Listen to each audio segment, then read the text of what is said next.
breaking, it is elongation. So that is why it is called as a ductile iron. Second is SG iron, that is spheroidal graphite iron, because the format of the microstructure is kind of spherical type. It's a rounded shape. So it is called as SG iron, that is spheroidal graphite iron. Third one is, it is also called as a nodular iron, because we found nodules in the microstructure of SG iron, whereas with cast iron we found plates. So it is also called as a nodular iron. So if customer asks you about the name, is ductile iron, nodular iron or SG iron, all three are same. So you should understand that and you should know that.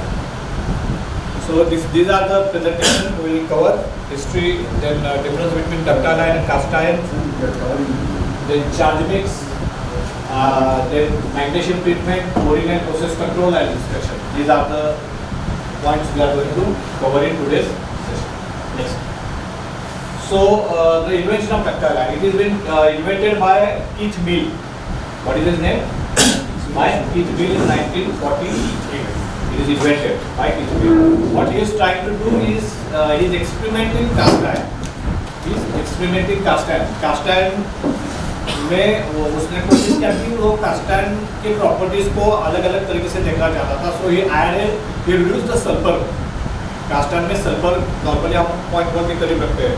So he taking trial by reducing sulfur and adding some magnesium, and he found that the properties which are coming after that are very different than the cast iron. So by that way the ductile iron has been invented. So it is not an accident. It is not invented as a separate project. It has been accidentally invented by Keith Mill in 1943 while he is taking trial on cast iron. Yes.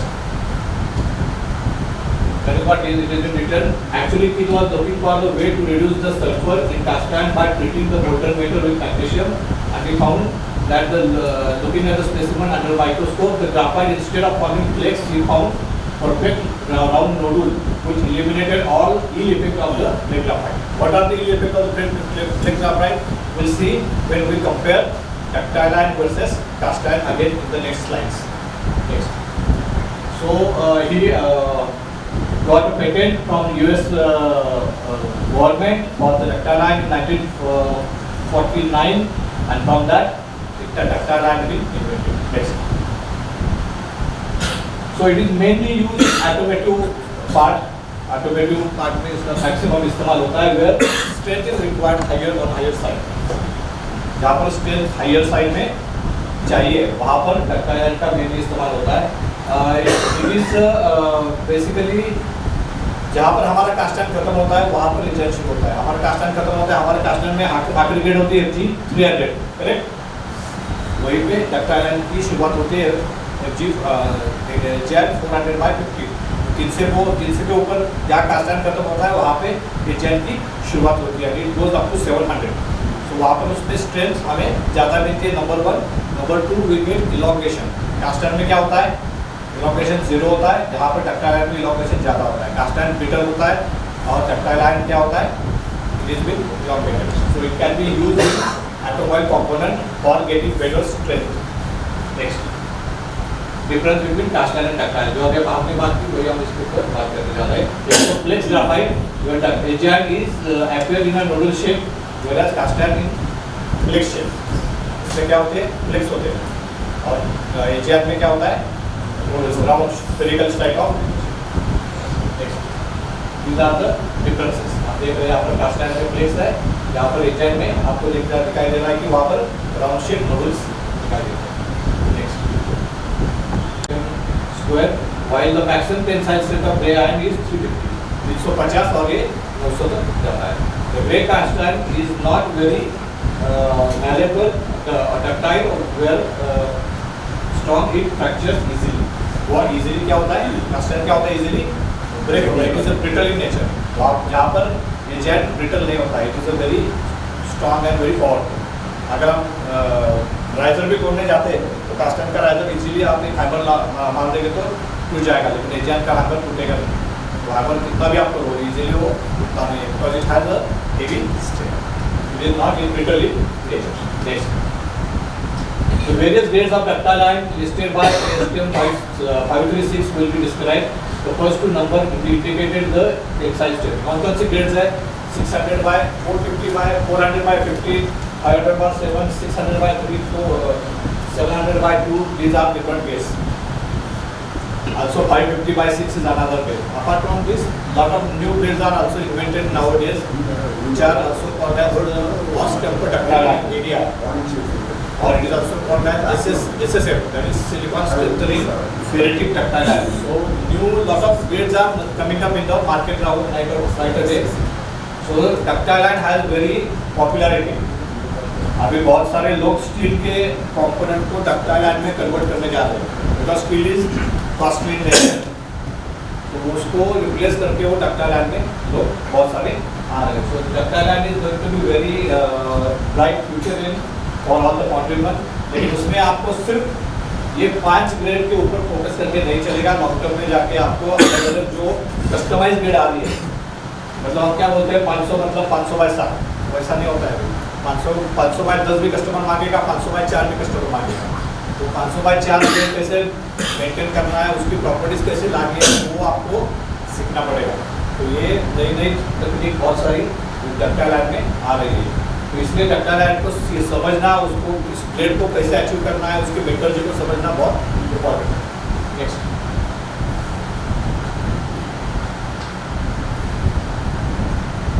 these are the physical properties, where 600 is the tensile strength, 3 is the elongation. Correct? How many of you done the exam? 1, 2, 3. ऊपर आप ऊपर करो ना. यहाँ पर आपको agent बनाने के लिए नहीं कोई बोलेगा. Okay, good. कितने लोगों का एजेंट अभी तक फेल हुआ है? How many of you have failed?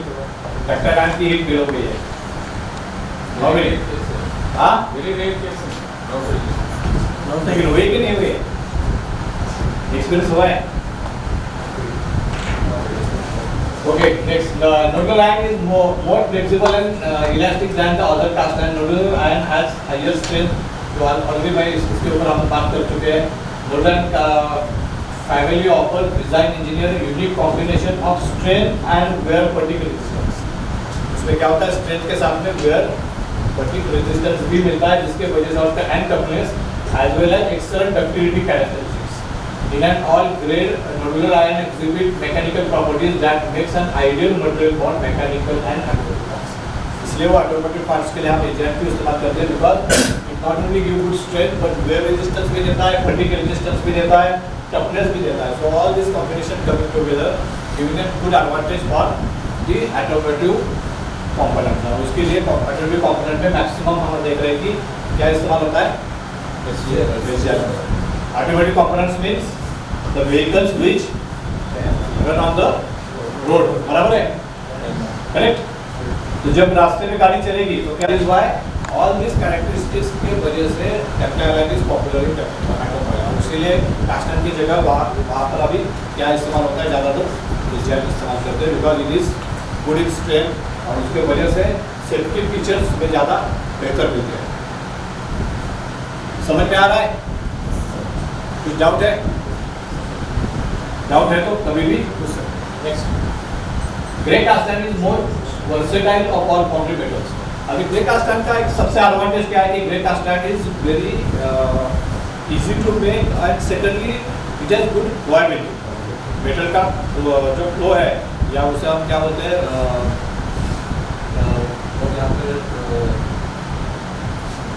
It is good flowing material. तो जितने जहाँ पर इंटीग्रेटेड शेप हो या वहाँ पर भी वो मेटल पहुँचता है, तो it is easy for flowing. तो इसलिए वो पहले बहुत पॉपुलर हुआ करता था. Grey cast iron is more versatile of all foundry metal with expectation of hot steel and grey iron most widely used for metal for engineering purpose. Grey cast iron is an extremely inexpensive metallic material which is readily available in large quantities almost all the.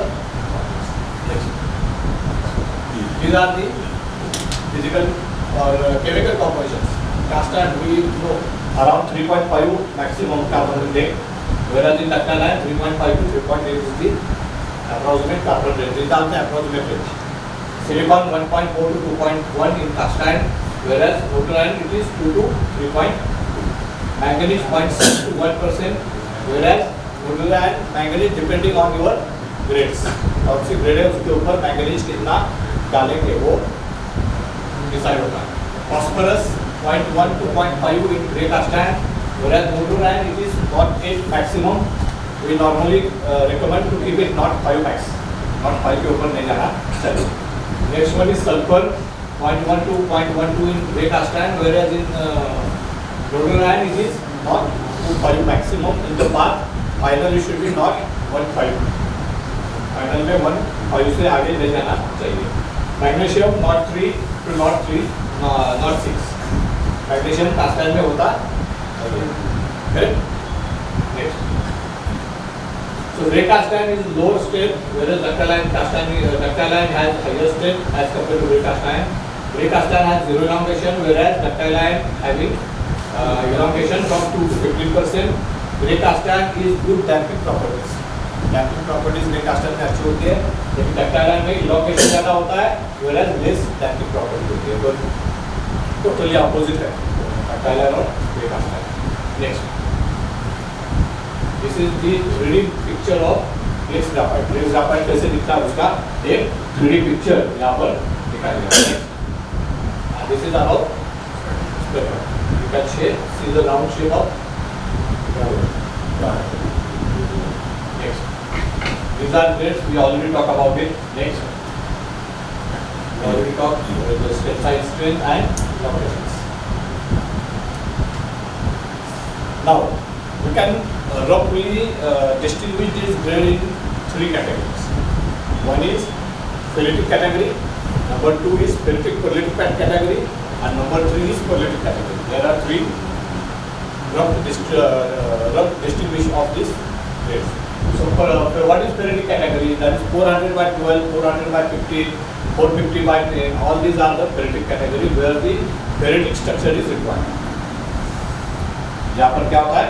ferritic structure होता है. ferritic structure का मतलब क्या है? वहाँ पर above 80% आपको ferritic चाहिए. ferritic कम से कम चाहिए. That is called as a ferritic structure. The hardness range is around 130 to 180. वहाँ पर hardness range क्या होगी? 130 to 180. Next one is actually ferritic structure में कुछ challenges है जिसके बारे में हम बात करेंगे आगे जाके. Next one, second one is pearlitic. Second one is pearlitic ferritic grade. जहाँ पर pearlite और ferrite का combination है वो 40-60, 60-40, 50-50 के करीब रहेगा.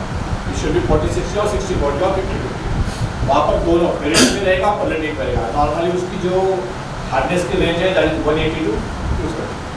It is normally 500 or 700 उसमें आ जाएगा. Third one is pearlitic grade. Third one is pearlitic.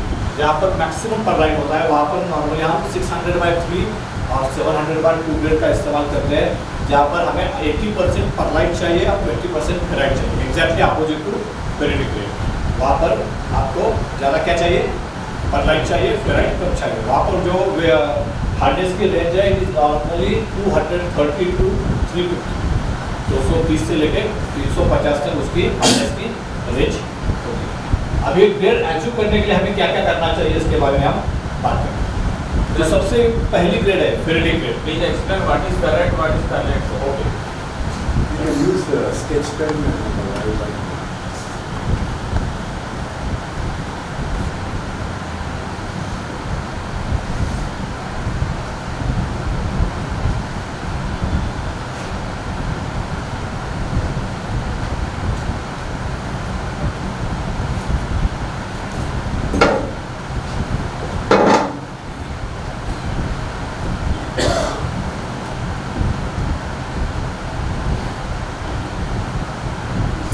ये 3 टर्म आपने सुनी होगी. फेरिटिक और it is also called as 3 carbon. Second is pearlitic and third is carbide. Carbide आपने सुना होगा, that is also called as a combined carbon. So what is ferritic or 3 carbon? It is nothing but Fe. It is nothing but Fe. What is carbide?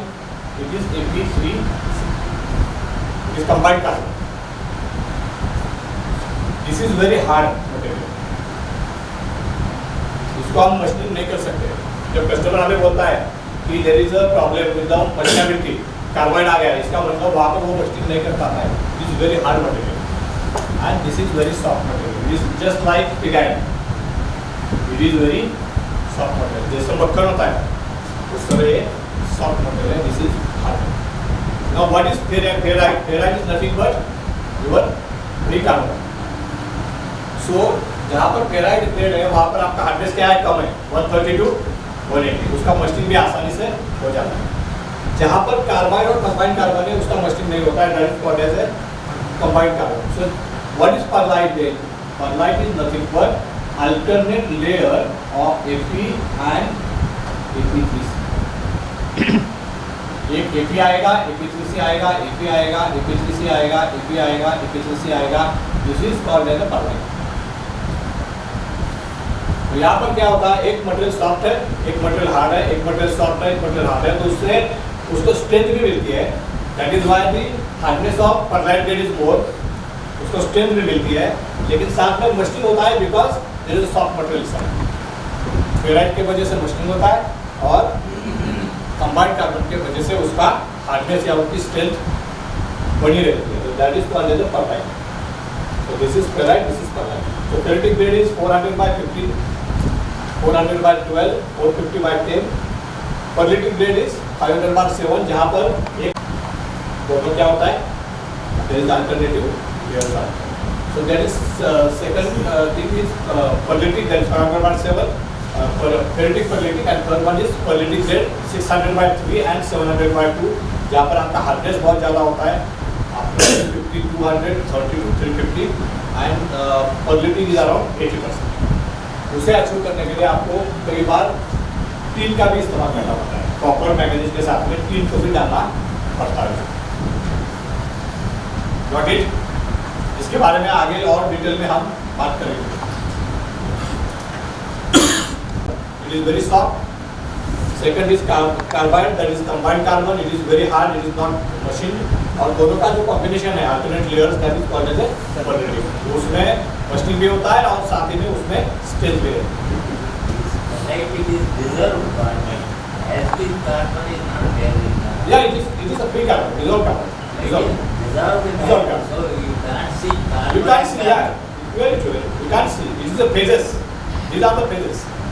And matrix we say perlite is matrix. Correct. But the graphite, what is the special name for graphite? The phase. Matrix is background. Correct. In that matrix, this graphite is shown as different phase. Like matrix, there must be some name for the graphite. That is what we call is ferritic perlitic. That is matrix. Whenever we see microstructure, Okay. we see background is called matrix. Correct. The graphite is a separate phase. It is not background. Graphite is. That is nodules or plates. So that is what we call it the nodules or plates. In cast iron we call it the plates and in ductile iron we call it the nodules. Next. So what are the factors affecting these grades? Grades को achieve करने के लिए क्या क्या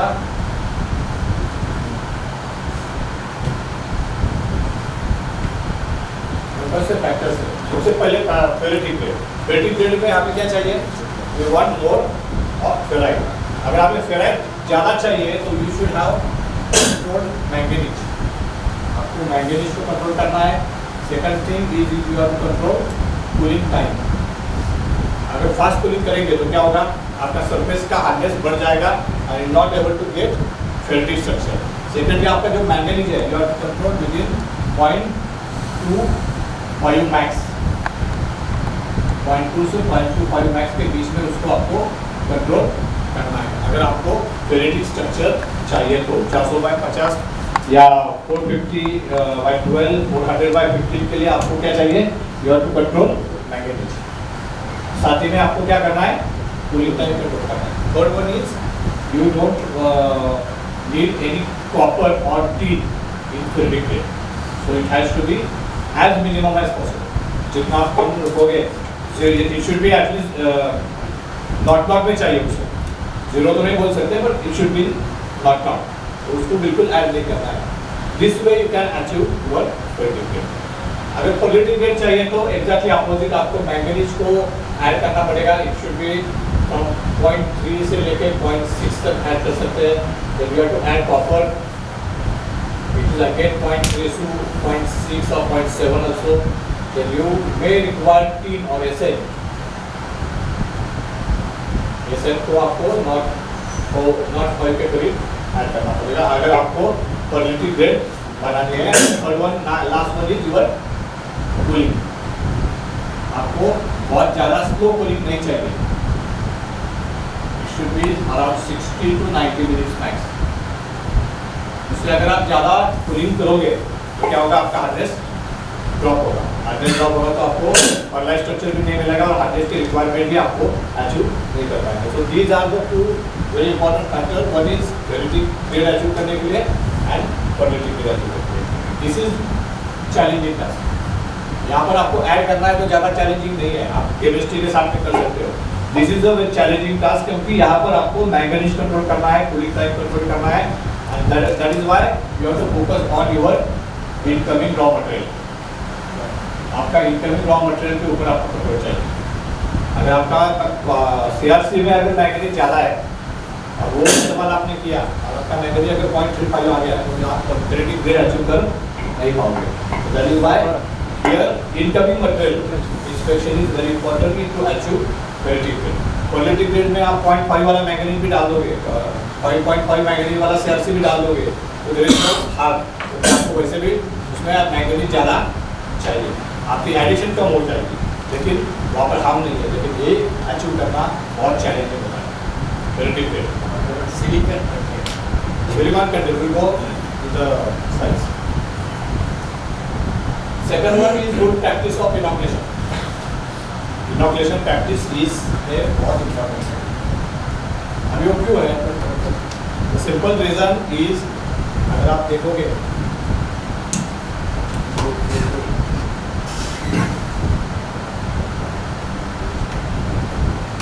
quality grade में क्या होता है,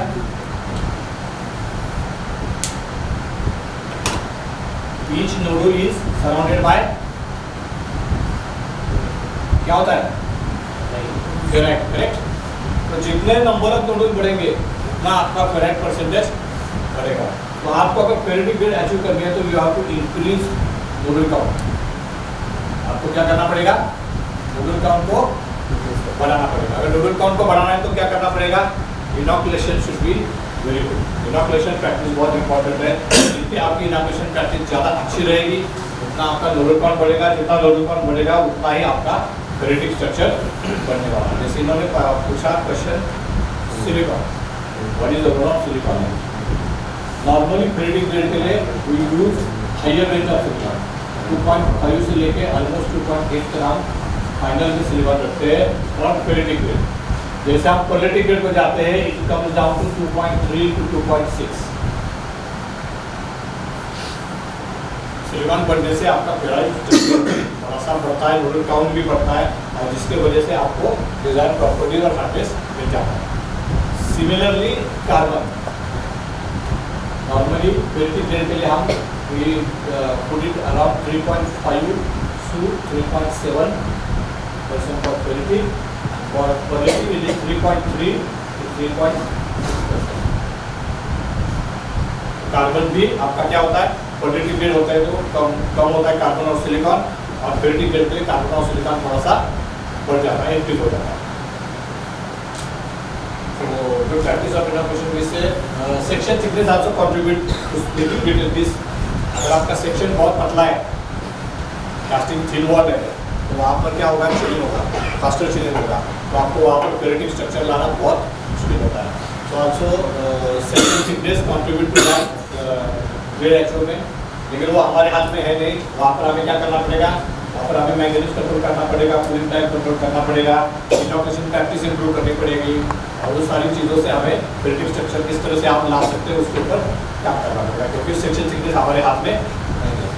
इनॉकुलेशन प्रैक्टिस का produce crop quality grade by using annealing method, यानी कि ट्रीटमेंट से भी पहले बनाते थे, आपको नहीं बनाता है। पहले कस्टमर भी आपका क्वालिटी ग्रेड लेके उसको हैंडलिंग करके फिर फेरेटिक स्ट्रक्चर बना के ले लेता था। अभी कोई भी कस्टमर इस तरह काम नहीं करता है। उसको एस्कास कंडीशन में क्या चाहिए, फेरेटिक ग्रेड चाहिए। वो एस्कास कंडीशन में ही फेरेटिक ग्रेड मांगता है, उसको हैंडलिंग या हीट ट्रीटमेंट वो नहीं मांगता है। तो इसीलिए वो जो पॉइंट है वो पहले हुआ करता था जो 2000 के करीब 2010 तक। लेकिन अब पिछले 10 सालों में कोई भी कस्टमर हैंडलिंग या इसके लिए तैयार नहीं है, उसका पैसा कोई नहीं देता, उसके लिए कोई तकलीफ राजी नहीं है। तो we have to make our process control so good so that we can produce as cast ferritic structure. Next, तो दिस इज हाउ हैंडलिंग के बाद ये 500/7 का ग्रेड का माइक्रो स्ट्रक्चर है। हैंडलिंग के बाद it is been converted to ferritic grade. फिर अगर मेरे पास पिक्चर पड़ा था तो आया और पिकअप हियर। नेक्स्ट, साथ is a ferritic quality grade, या जैसा हमने बात की उसमें फेरेटिक और फेरेटिक का रेशियो 40-60, 60-40 या 50-50 ग्रेड रहेगा। 180-230 द हार्डनेस। मैंगनीज की रिक्वायरमेंट 0.3 से 0.5, कूलिंग रेट 45-50 मिनट्स यहाँ पर लिखा है। Normally up to 90 minutes we can go for ferritic quality grade to promote the online. Next, this is plywood number 7। यहाँ पर देख रहे हैं आप, ये नूडल्स है और नूडल्स के बाजू में ये नूडल्स है। नूडल्स के बाजू में जो दिख रहा है वो आपको ये क्या है, वाइट वाला है फेराइट। तो जितना नूडल्स ज़्यादा रहेगा उतना फेराइट ज़्यादा रहेगा। तो nodule count also changes compare to fair. 415 में आपको 300 के करीब नूडल काउंट मिलेगा। 507 में आपको 200-225 के करीब मिलेगा। आप 600/3 या 700/2 में जाएंगे तो अराउंड 150 नूडल काउंट आपको मिलेगा। बिकॉज नूडल काउंट जितना कम होगा उस हिसाब से आपका फेराइट स्ट्रक्चर कम होगा और लाइन बढ़ेगा। Next, then we have 600/3 grade, that is quality grade.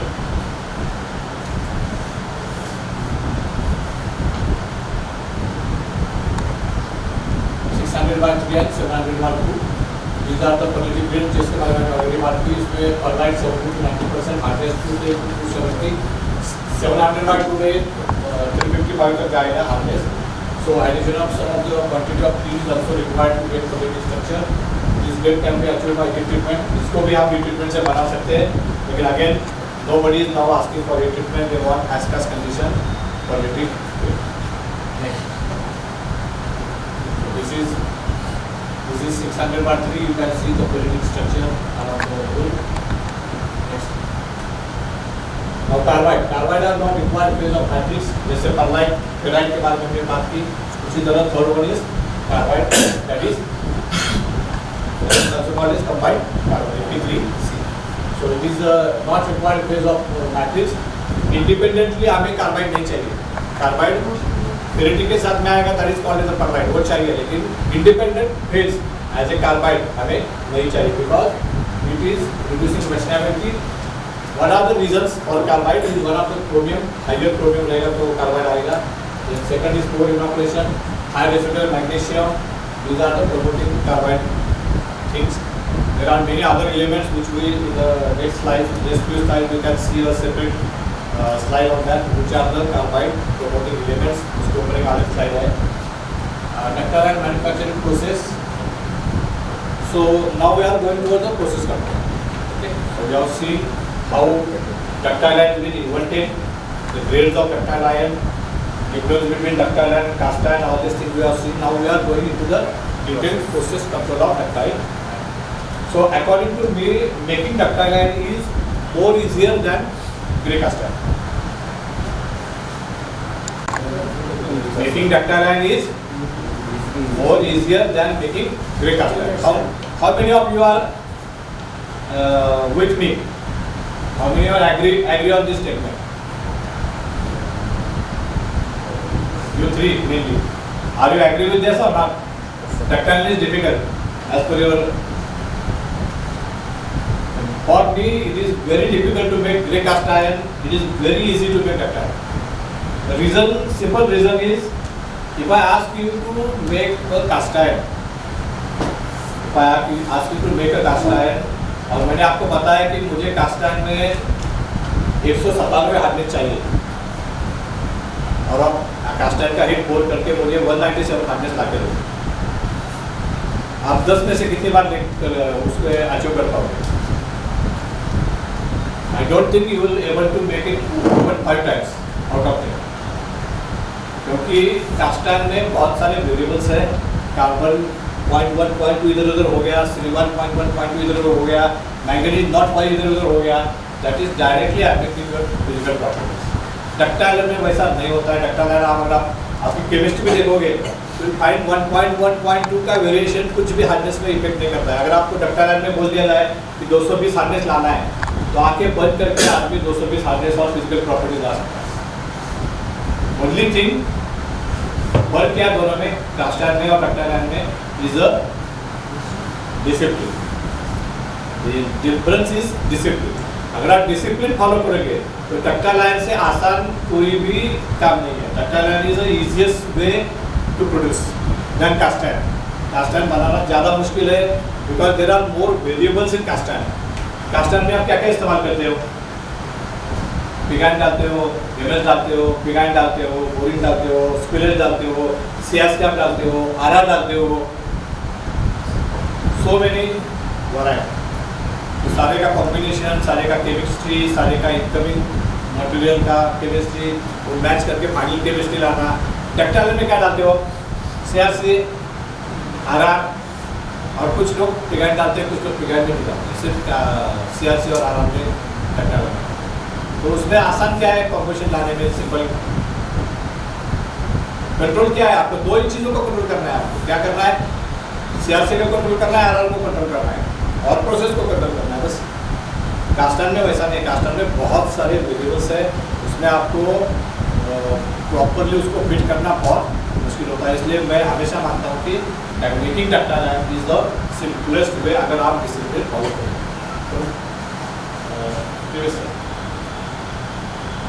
So what I mean to say, ductile iron manufacturing process is very interesting. सबसे पहले तो एक बहुत इंटरेस्टिंग प्रोसेस है, उसे करते समय मजा भी आता है, चैलेंज भी होता है।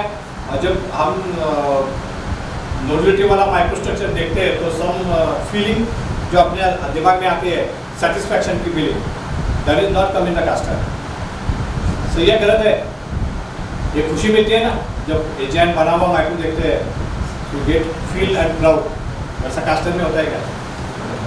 It is a very interesting process and it required lot of discipline and proper process control और चार्जिंग्स और पूरे प्रोसेस कंट्रोल में आपका क्या चाहिए? डिसिप्लिन चाहिए। और वो करोगे तो then your ductile iron process is more interesting and more easier than next. That is why I feel discipline has to be there in next. So let us start with first, that is chargings. शुरुआत करते हैं charging से। तो discipline हर area में चाहिए, उसमें वहाँ पर चार्जिंग में चाहिए। So important thing in the ductile making of ductile iron is the charging. अगर चार्जिंग में कुछ गड़बड़ हो गई तो वेरी डिफिकल्ट टू एडजस्ट, इसलिए चार्जिंग के ऊपर आपका कंट्रोल होना बहुत जरूरी है। चार्जिंग में दो चीज़ें आती हैं, आपका इनकमिंग इंस्पेक्शन भी आएगा और आपका प्रोसेस कंट्रोल जो आप शॉप फ्लोर पे मेल्टिंग डेक पे कर रहे हो वो भी आएगा। दोनों चीज़ें यहाँ पर मैंने इंक्लूड की है। सबसे पहले तो सिलेक्शन ऑफ चार्जिंग, जहाँ पर हम सीआरसी इस्तेमाल करते हैं, पिगाइन इस्तेमाल करते हैं और रोटेटर इस्तेमाल करते हैं। तो दिस वे चेंज फाउंडरी टू फाउंडरी, ये कोई स्टैंडर्ड प्रैक्टिस नहीं है। अलग अलग फाउंडरी की अलग अलग प्रैक्टिस हो सकती है। Whatever I think you are using almost same. आप पिगाइन भी इस्तेमाल करते हो, सीआरसी और रोटेटर इस्तेमाल। तो there are 3 material. Selection of charging. Next शुरू करते हैं सीआरसी से। सीआरसी मतलब क्या कहते हैं उसे? What is long form of CRC? It is cold road cold angle stamp. This word is very important. एक शब्द आपने 2 मिनट पहले सुना था, कहाँ पर सुना था? फेरेटिक ग्रेड बनाने के लिए हम क्या करते हैं? एंगलिंग करते हैं। वही एंगलिंग शब्द यहाँ पर आया। इसका मतलब यहाँ पर क्या है? सीआरसी में क्या होता है? Manganese on load side. Load side वो फेरेटिक मटेरियल है, basically it is a ferritic material. So it is cold road angle stamp. तो फेरेटिक मटेरियल होने की वजह से उसमें मैंगनीज कम होता है, सल्फर कम होता है, उसमें फॉस्फोरस कम होता है, उसमें क्रोमियम नहीं होता है। So all this good activities के वजह से हमारा एजेंट ज़्यादा बेहतर बनता है। So it should have low sulphur low phosphorus. First important thing is low sulphur and low phosphorus. Secondly manganese. अब मैंगनीज में दो तीन चीज़ें, कई कुछ टाइप पे मैंगनीज होता है, कुछ टाइप पे मैंगनीज नहीं होता है। जिसमें मैंगनीज होता है we can use it for 500/700 and 600/3 और 700/2। जिसमें मैंगनीज नहीं होता है that we are to use for 400/50 based on our adjustments. As low as possible 0.50 to 0.25 400/12। इसके बाद में ऑलरेडी आपने बात की है in as cast condition, that is very important. As cast condition में अगर आपको क्रेडिट ग्रेड अचीव करनी है तो जो our manganese should be as low as possible. For quality grade one can use high manganese CRCA to reduce cost. अगर आपके पास हाई मैंगनीज क्या पाया, आपके पास क्वालिटी ग्रेड का लोड है तो you can keep it separately and use it for that grade only. Again here comes as discipline. गलती से अगर वो स्क्रैप किसी ने क्वालिटी ग्रेड में डाल दिया तो क्या होगा, आपका हार्डनेस बढ़ेगा, आपको ग्रेड अचीव नहीं होगी। So that is why discipline is very important. Silicon punching और stamping can be used instead of CRCA। जो कसला वाला सिलिकॉन पंचिंग हम ड्राइंग के लिए इस्तेमाल करते हैं, that also can be used for as a replacement for CRCA। Next, acceptance criteria of CRCA। So this is very important slide. Acceptance criteria of CRCA. Raw material inspection कोई है यहाँ पर, incoming inspection. So it is very important criteria. It is the most challenging task in ductile iron. CRCA का acceptance is a very critical task and very challenging task. आसान नहीं है, लेकिन you have to be very alert on that. तो उससे क्या होता है, mainly it comes in a bundle form. क्या होता है, bundle form में आता है। और आपके पास एक 10 टन का 15 टन का गाड़ी आएगा। What you do, you go inside the vehicle, you take 1, 2, 3, 4 corners, उसमें से एक बंडल में से कुछ पट्टियाँ निकालोगे, you make a spectro, and based on that you decide whether that whole vehicle is belonging to your requirement or not. Correct? अब होता क्या है, उस बंडल में से आपने 2 टुकड़े निकाल लिए, लेकिन उसके बंडल के अंदर और क्या क्या है, you cannot judge. और वो 4 बंडल आपने देख लिए, गाड़ी में कम से कम 300 बंडल है, तो 4 बंडल के ऊपर 300 बंडल को जज करना, it is a very very difficult. So here comes the responsibility of purchase and management also to have consistent supplier। जो supplier रेगुलरली आपको दे रहा है, जो अप्रूव्ड लिस्ट पे है, जो रिलायबल सोर्स है, उस रिलायबल सोर्स से कंटिन्यूसली मटेरियल लेना ये बहुत इंपॉर्टेंट है CRCA के बारे में, क्योंकि वो एक एरिया है जहाँ पर हम गलती कर सकते हैं कि इनकमिंग का आदमी भी वहाँ पर फंस सकता है, क्योंकि वो 4 कॉर्नर से मटेरियल निकालेगा, चेक करेगा, उसके ऊपर वो मटेरियल को एक्सेप्ट करेगा। So what are other areas, इसके ऊपर हम बात करेंगे किस तरह से वो चेकिंग किया जाता है normally. One phase I told you to the sample from both corners, that is one. Secondly कई लोग क्या करते हैं, उसमें से कोई एक बंडल निकाल के उसको तोड़ते हैं अंदर से, और उसके अंदर क्या क्या रहता है, उसका एक वीडियो है, अगर तो आपको दिखाई देगा कि उसके अंदर पूरी मट्टी होती है, एल्यूमिनियम होता है, कास्ट आयरन के रबराइजर रहते हैं, पतरा रहता है, कुछ भी रहता है, वो क्या होता है उसको, लकड़ी रहती है, बहुत सारे अलग चीज़ें उसके अंदर मिलती है। तो वो एक बात आप कर सकते हैं कि उसको फोड़ के आपके शॉपलोर के आदमी को भी आप आदत लगा दो कि चालों में कोई भी एक बंडल बीच में कट करके लेना, उसको पारी से निकालोगे और उसके अंदर से क्या निकलता है, तो you can at least get an idea कि उसके अंदर क्या क्या आपको मिल रहा है, whether that source is reliable और नॉट। तो ये चीज़ हो सकती है। So there is one thing. Secondly कई लोग क्या करते हैं कि जब आपका अगर डक्टाइल आयरन रेगुलरली चल रहा है, तो जब भी गाड़ी आती है तो वहाँ से 200-250 किलो CRCA उठाते हैं, जो put in the furnace, actually उसका स्पेक्ट्रो बनाते हैं, और based on that running they accept the weight. लेकिन उसके लिए आपका एजेंट कंटिन्यू चलना चाहिए। अगर आपका कास्ट आयरन चल रहा है तो आप वो चेक नहीं कर सकते, तो जहाँ पर एजेंट कंटिन्यू रन होता है वहाँ पर लोग क्या करते हैं, 200-250 किलो वहाँ से निकालते हैं, put in the furnace, they get actual reading of the 200 और 300 kg। उससे आपको पता चलता है कि ये CRCA में मैंगनीज कितना है, सल्फर कंट्रोल में है क्या, कुछ और एलिमेंट जैसे यहाँ पर मैंने लिखा है, trace element in the butter, और कल हो सकते हैं TB, bismuth, boron, titanium, antimony. कुछ पेंटेड क्या रहता है, पेंटेड का मतलब उसमें क्या रहेगा, लेड रहेगा या टिटेनियम रहेगा, तो वो सारी चीज़ें आपके स्क्रैप में से जाएंगी तो मेटल आपका क्या होगा, खराब होगा। तो इसीलिए उसके ऊपर आपका कंट्रोल रहना बहुत जरूरी है। तो selection Selecting proper method of testing raw material of CRCA is very important. Chromium must be as low as fluent. उसमें क्रोमियम नहीं चाहिए. मैंने कल भी आपका HRC का एक गाड़ी आया था, मैंने इनको बोल दिया था कि ये थोड़ा ब्लैकिश लग रहा था.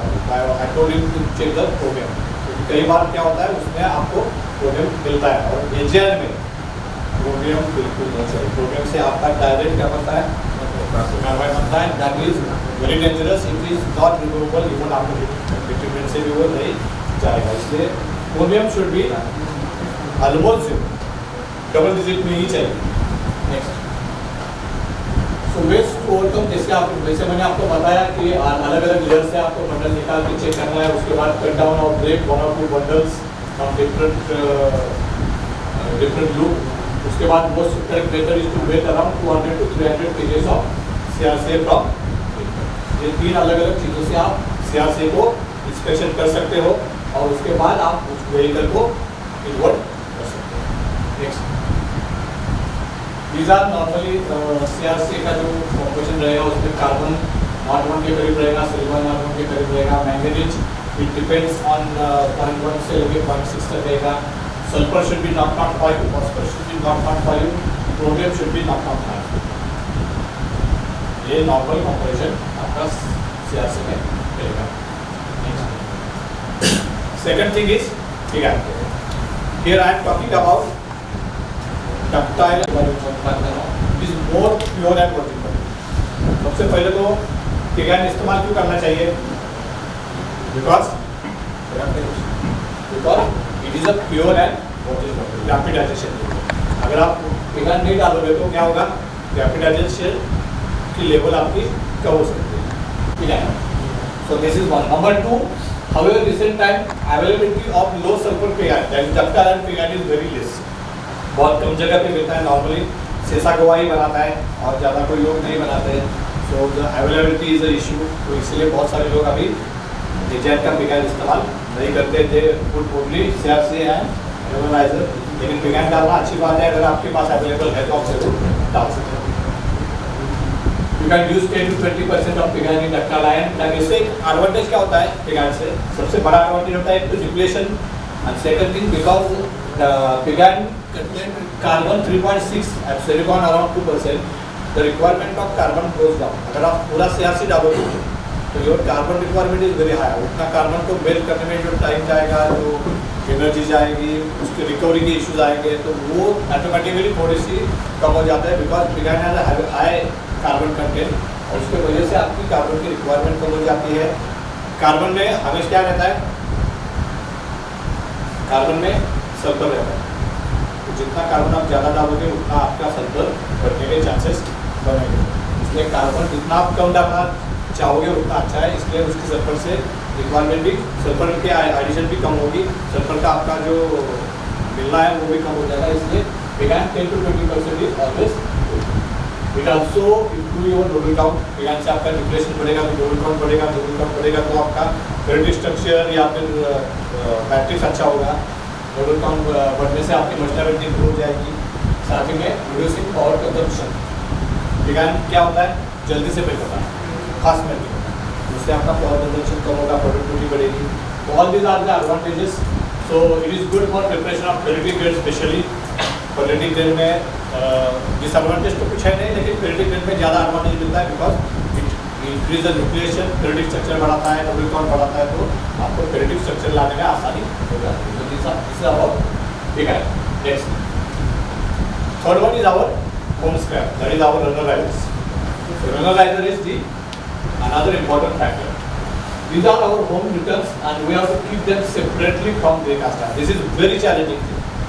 एक HRC बनाने के डिसिप्लिन का एक सबसे इम्पोर्टेंट फैक्टर ये है कि अगर आप ग्रे आयरन और डक्टाइल आयरन एक ही प्रीमाइसेस पे बना रहे हो, तो it is very challenging and very important to keep those RR और रनराइजर सेपरेट. दोनों का रनराइजर को अलग रखना, उसको आइडेंटिफाई करना, तोड़ते समय, शॉर्ट कास्टिंग करते समय, वापस फर्नेस के ऊपर लाते समय, and then putting them separately in the furnace is a big challenge and big task.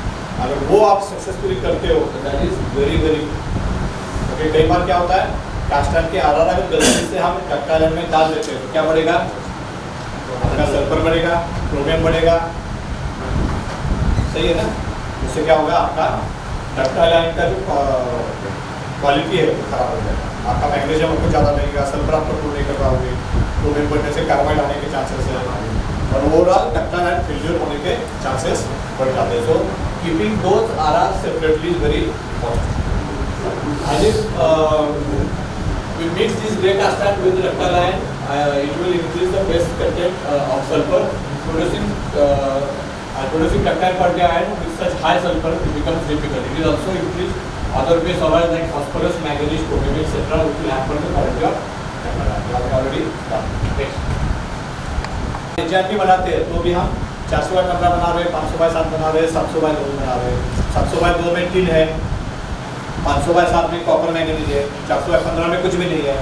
अगर गलती से हमने वो टीन वाला आर अगर क्रिटिक ग्रेड में डाल दिया तो क्या होगा, जो ग्रेड हमें अचीव करनी है वो हार्डनेस और ग्रेड आपको अचीव नहीं होगी। So it is very important to keep them not only cast iron RR and Indian RR but keep them separately grade wise. तो similar thing is also in cast iron.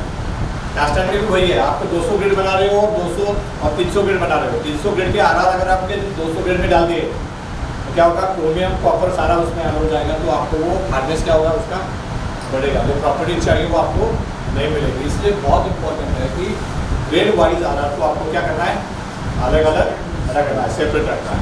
So there are veg, कुछ लोग colour code लगाते हैं, कुछ लोग क्या करते हैं कलर कोड लगाते हैं, अलग अलग कलर लगाते हैं, कुछ लोग उसके ऊपर नंबर डालते हैं, तो अलग अलग तरीके हैं। Next one has to take them by short cast। आपको क्या करना है, मैंने कल बताया black RR and white RR. Black और व्हाइट इसलिए इस्तेमाल करता है हमारा क्या क्लोज वर्ड्स है, ब्लैक मनी व्हाइट मनी, इसलिए वो black RR white RR. Black RR means it is with sand without short cast, white RR means it is with short cast and with short cast. So हमें हमेशा क्या डालना है, white RR ही डालना है, black RR नहीं डालना है। That has to be very important. तो one has to use them short casted by cleaning them, they will improve. क्या रहता है, व्हाट इज योर यील्ड, 70%, 65%, 65%। इसका मतलब है 35% you are generating RR, correct. आपके पास 35% जनरेशन है आरआर का, रिजेक्शन 5%, 10%, तो 35 + 10 कितना हो गया। तो कोई भी डक्टाइल आयन टिक जाए तो उसमें कम से कम वो जो एचएन के आरआर है जो ज़्यादा महंगे हैं वो आप ग्रे कास्ट आयरन में इस्तेमाल करें, एज सिंपल एज दैट। तो आपका एम होना चाहिए कि किसी भी हाल में मैं एचआईएन जब मैं बना रहा हूँ तो मिनिमम 40 to 45%, 5% प्लस माइनस इधर हो सकता है, इसलिए 45 से मैं 40 लगाऊंगा। 40 से 45% के बीच में आरआर आपके जाने ही चाहिए। इसका मतलब 60% should be your pig iron plus CRC. तो 10% pig iron means 50% CRC, 10% RR, 10% pig iron and 40% that charging should be always done. अगर वो 40% नहीं जाएंगे, 25% जाएंगे तो क्या होगा, उसका भी आगे अगर उसका कॉस्टिंग हम निकालेंगे तो इट इज ऑलमोस्ट 75 पैसा पर केजी। कितनी कॉस्ट जाएगी एक्स्ट्रा, 75 पैसा पर केजी कॉस्ट एक्स्ट्रा जाती है अगर आपने वो एचएन के आरआर कास्टर में डाल दिया सिंपल। तो 75 पैसा आपका प्रॉफिट अपने आप वहीं पे, दैट मच इज इम्पॉर्टेंट। तो इसलिए उस आरआर को अलग रखना, उसका इस्तेमाल करना बहुत इम्पोर्टेंट। नेक्स्ट कल हम बात कर रहे थे इस तरह 2, 3, 4, 5 and 6। 2 for Fe200 and Fe220 grade, 3 for Fe260, Fe250 and 300 grade, 4 for 400/15, 400/12, 450/10, 5 for 500/7 and 6 for 600/3, 700/। इसमें आपका कॉपर रहेगा, इसमें कॉपर प्लस टीन रहेगा, इसमें no copper, no tin, no manganese. इसमें आपका कॉपर रहेगा प्लस मैंगनीज भी हाइड्रोक्साइड में रहेगा प्लस क्रोमियम रहेगा, इसमें ना क्रोमियम रहेगा ना कॉपर रहेगा। उससे क्या होगा, आपकी कॉस्ट भी कम हो जाएगी, आपको ग्रेड अचीव करने में आसानी। और ये अगर आपने डाल दिया तो जब ऑपरेटर डाल रहा है कोई भी आर यहाँ से उठाकर, उसे अगर वो दिखाई दे रहा 2 लिखा है, मैं मेरी हिट 3 लिखा है और मेरी हिट 200 की है, तो क्या कर सकता है वो बाजू में कर सकता है। उसे कम से कम 2, 3, 4 इसका मतलब कि समझ में आए, उसे अंग्रेजी में ना आए तो कम से कम उसको लेवल समझ में आए। वो इमीडिएटली एक दिन में नहीं होगा, उसको पूरी ट्रेनिंग देनी पड़ेगी, 8 दिन, 15 दिन, महीना, 2 महीना, उसके बाद तो कम से कम वो या सेग्रीगेशन वहाँ पे कर पाएगा। आप ही अगर सेग्रीगेशन करके देखो तो अच्छा है, लेकिन गलती से कोई मिक्स भी हो गया तो ये क्या इमीडिएटली टिकेगा, वहाँ से वो बाहर निकाल के इस्तेमाल कर सकते हैं। तो these are the simple way, normally everybody following this way. कुछ लोग कलर कोड भी करते हैं, लेकिन उसके लिए अलग जगह चाहिए, वो उसका अलग से ट्रांसपोर्टेशन चाहिए, वो सारी चीज़ें आपको मेंटेन करनी पड़ेगी। This is the simplest way, आसान तरीका है। नेक्स्ट हम जाते हैं ऑलॉय एडिशन। ऑलॉय में सबसे इम्पोर्टेंट ऑलॉय इसमें क्या है, कार्बन। देखिए जैसे कार्बन किस तरह से ऐड होता है there are 3 ways. Number 1 is your shell coke, number 2 is GPC, number 3 is carburettor. क्या क्या? Shell coke, GPC and carburettor. There are 3 different forms हम इस्तेमाल करते हैं। ठीक है, अब शुरू करते हैं। इसमें जब हम कार्बन एडिशन की बात करते हैं, कार्बन एडिटिव्स की बात करते हैं, तो उसमें सबसे इम्पोर्टेंट फैक्टर जो मैं कल दिन में आपके साथ में बात कर रहा था, मैं कई बार मैंने बात की कि कार्बन को डिसॉल्व होता है। कार्बन क्या होता है? It get dissolve. जैसे आप शक्कर डाल दी पानी में, क्या होती है वो? डिसॉल्व होती है। उसी तरह कार्बन क्या होता है? डिसॉल्व होता है। तो डिसॉल्व होने के लिए कितना टाइम चाहिए? That is very important.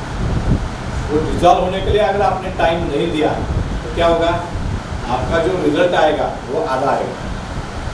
समझो आपने 5 बजे कार्बन डाला और 5:10 को मेटल को सैंपल के लिए निकाल दिया, क्या होगा? ओनली 30% और 40% carbon is dissolve, 50% carbon is still in the melt. तो आपने सैंपल निकाल दिया, इसका मतलब डिसॉल्यूशन अब रुकेगा नहीं, डिसॉल्यूशन तो चालू है। वो जितना टाइम लेगा उतना लेने वाला है। तो 10 मिनट के बाद आप रिजल्ट देंगे तो 30% सिर्फ कार्बन डिसॉल्व हुआ है, उतना ही रिपोर्ट आपको दिखाई देगा। जब आप रिपोर्ट देखोगे तो आपको लगेगा कि मेरा कार्बन क्या है? कम आया, क्योंकि आपको चाहिए 3.6 चाहिए, आपको आया 3.4। तो आप क्या बोलेंगे? कार्बन कम है। कम है इसलिए क्या करेगा? ऑपरेटर जाएगा और फिर 1 किलो या 2 kg कार्बन लेगा और फर्नेस में डाल देगा। जब तक वो डाल देगा, जब तक टेम्परेचर आएगा, फर्नेस ऊपर आएगा, तो बाकी का जो 30% पहले डिसॉल्व हुआ है वो बाकी का 70% डिसॉल्व हो जाएगा और आपको दिखाई देगा कि 3.6 का 3.8 आया है। लेकिन it is not because you are added 2 kg, it is because earlier carbon got dissolve. जो आपने डाला है उसका रिजल्ट बाद में मिलेगा जब आप एक्चुअल टैपिंग करोगे तो। और फिर क्या होगा? आपको नॉर्मली क्या होना चाहिए? एचएन में हमेशा क्या होना चाहिए? आपका अगर बाद का कार्बन 3.7 है तो फाइनल का कार्बन 3.5 के करीब या 3.6 के करीब या 3.4 के करीब आना चाहिए। शुड बी लो। लेकिन आज कल भी आपने देखा था, क्या देखा था? फाइनल बाद was 3.71, final was 3.7, final was 3.7। क्यों?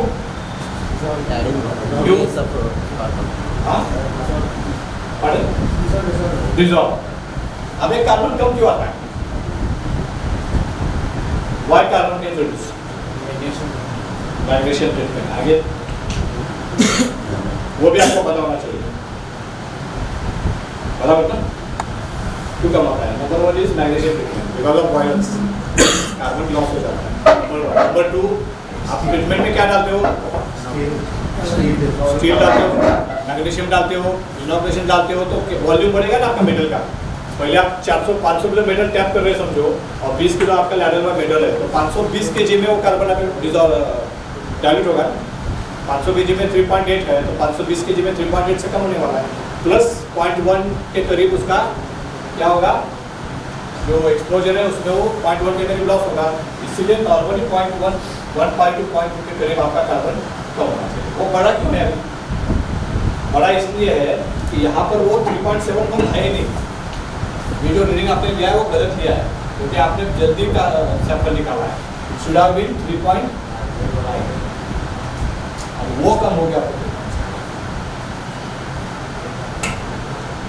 इसलिए मैंने कल भी आपको बताया, जब हम सैंपल शुरू में निकाल रहे बात का, टैपिंग से पहले एक और सैंपल निकाल के 2, 4, 5, 10 रीडिंग का आपको निकाला.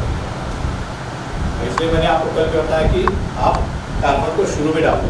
आप बीच में कार्बन क्यों डाल रहे हो, उससे आपको टाइम नहीं मिल रहा है. अगर आप शुरू में कार्बन डालोगे तो आपको डिजॉल्व होने का टाइम मिलेगा और आपको शायद बाद में ये रीडिंग आएगा इसके पहले. Clear?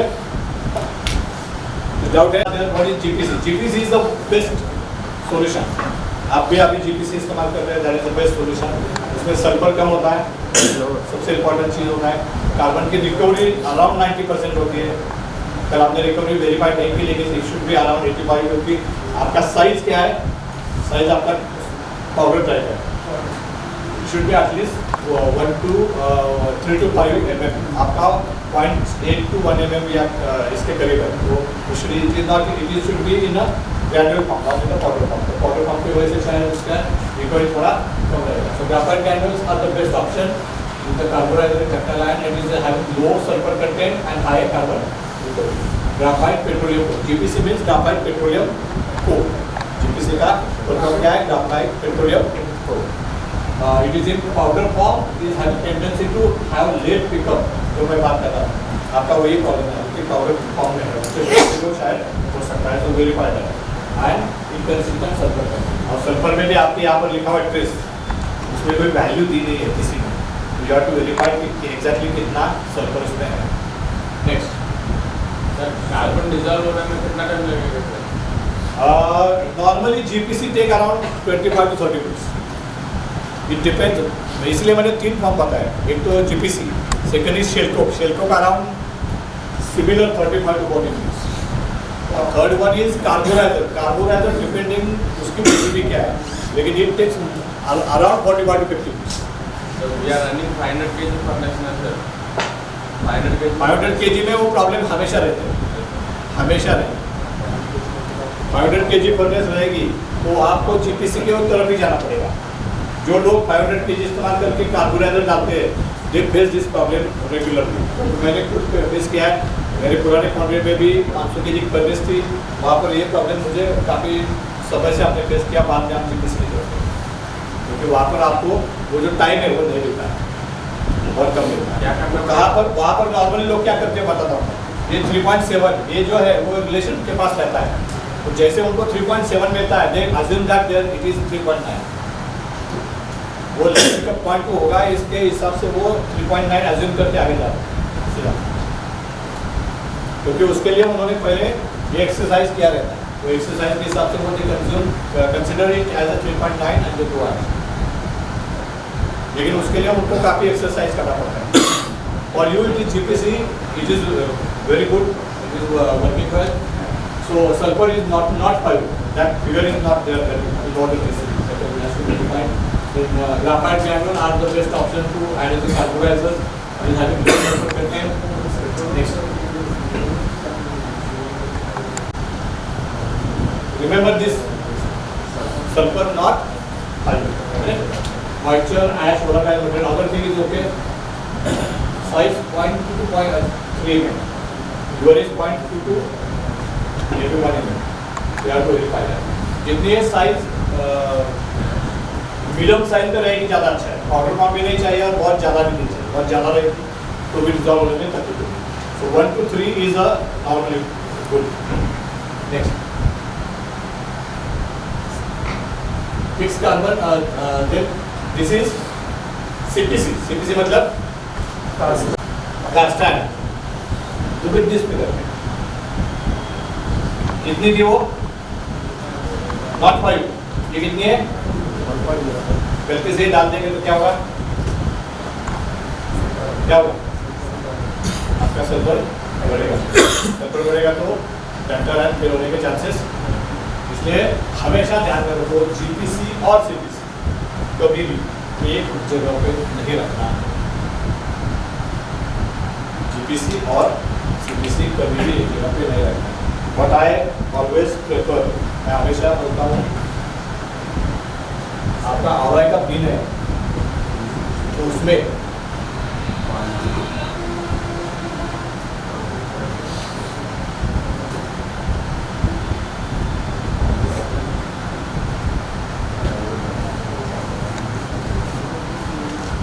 CPC and chromium should be taken as a separate bin. तो दोनों का एक अलग बिन चाहिए। और जब भी आपका HN शुरू होगा तो उसको लॉक करके उसकी की सुपरवाइजर के जेब में चाहिए। क्या चाहिए? आदमी ये दो चीज़ें AGR में नहीं डालेंगे, क्योंकि क्या होता है नॉर्मली इसके बाजू में ही पीसी रहता है, इसके बाजू में ही फेरोक्रोमियम पोलोमैंगनीज रहता है। नॉर्मली सब जगह ऐसा ही होता है। गलती से क्या होता है, आपको मैंगनीज डालना है, 500 का 7 ग्रेड है, ऑपरेटर जाता है। मैंगनीज और क्रोमियम में बहुत ज़्यादा फर्क नहीं है, बहुत कम लोगों को फर्क समझ में आता है। उसका येलोइश स्ट्रक्चर जो है मैंगनीज का और क्रोमियम का, उसके बीच का जो डिफरेंस है बहुत कम लोगों को समझ में आता है। ऑपरेटर नया है तो गलती से मैंगनीज की जगह क्रोमियम उठाएगा, बदलना आदत होती है। CPC डाला है पिछले वाले हिट तक, गलती से वो लेट एडिशन में जाएगा, CPC उठाएगा, बटन उठाएगा। तो इसलिए इन दोनों चीज़ों को हमेशा एजेंट शुरू होते समय आप लॉक पे रखोगे तो गलती से भी कोई नहीं जाता है। अगर मैंगनीज गया बहुत ज़्यादा फर्क नहीं पड़ेगा, डेढ़ हार्डनेस में फर्क रहेगा, लेकिन कम से कम डक्टाइल लाइन रहेगा। लेकिन वो गया तो डक्टाइल लाइन भी नहीं रहेगा और आपको मशीन भी नहीं करना। बिग क्राइम, इसलिए इन दोनों चीज़ों को हमेशा लॉक में रखोगे। जब आपका डक्टाइल लाइन शुरू होगा दैट इज बोर, वो अगर रखोगे तो जो बोर आपको नेक्स्ट